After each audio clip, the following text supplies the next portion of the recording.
9 great short novels you can read in one sitting. There are books that you find just impossible to put down until you turn to the very last page. You find yourself liking literally everything about this kind of novel. The style of narration, the sophisticated characters, and of course, the story itself. It's no easy task to come up with a great plot that will grab the reader right away, but to go even further and succeed in depicting an entire life in a relatively short story is surely a whole other level of artistic ability. Here is our list of 10 short novels that grabbed us from the first page. We just couldn't put these ones down until we'd finished all of them. Which one's your favorite? By Night in Chile. This is a story about a Chilean priest who, being on his deathbed, confesses many cruelties associated with the dictatorship of the 70s in Chile. One of his friends, a woman who held great parties in her house for the literary elites of Chile, had a secret chamber in her basement where they tortured people to death.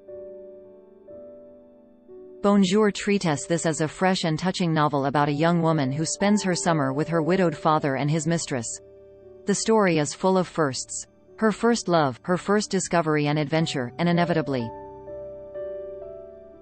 her very first disappointment. Despite all the jealousy, rivalry and unbearable pain, the main characters just keep on fighting for love.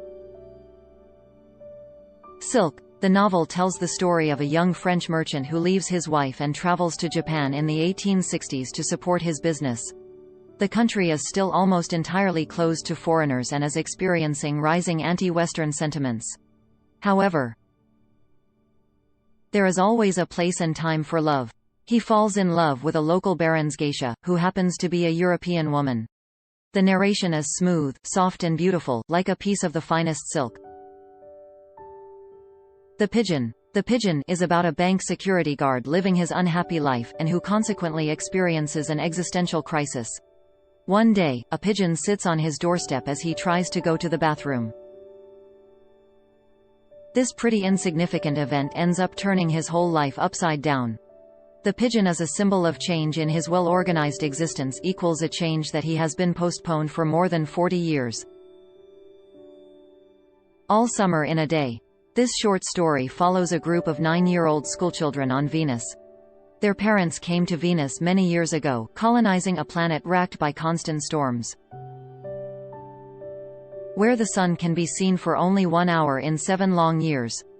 Margot, a girl who came to Venus 5 years ago, is the only one who can still remember oh so vividly the shining sun and the warmth it brings. The Notebook. This is not just another girly novel about love. It's truly a great romantic novel, that is, moreover, based on a true story. Noah and Ali fell in love with each other at first sight but were forced to part ways because of some unfortunate events. Many years later, they will meet again, but will they get back together and revive their feelings? You can be sure that true love has no limits and will melt even the coldest heart. We Have Always Lived in the Castle. This Gothic novel tells a story about 2 sisters living in an old family house. The Blackwood girls are the last surviving members of the family, and now they live with their uncle, trying to protect themselves from the curiosity and hostility of the villagers. Mrs. Warren's Profession. Mrs. Warren, an attractive woman and former prostitute, made her fortune by running several brothels in Belgium, Vienna and Budapest. Thanks to her mother's profession, her daughter can afford to study in the most prestigious schools without ever wondering where all the money comes from. But then one day, everything that was hidden becomes clear. A series of unfortunate events. It all started on a gray, rainy day when the Baudelaire kids, Violet, Klaus, and Sunny, lost their parents in a fire. After their parents' death, the children were placed in the custody of their relative, Count Olaf, who makes no attempt to become a loving and caring parent for them. Instead, he tries to steal their inheritance.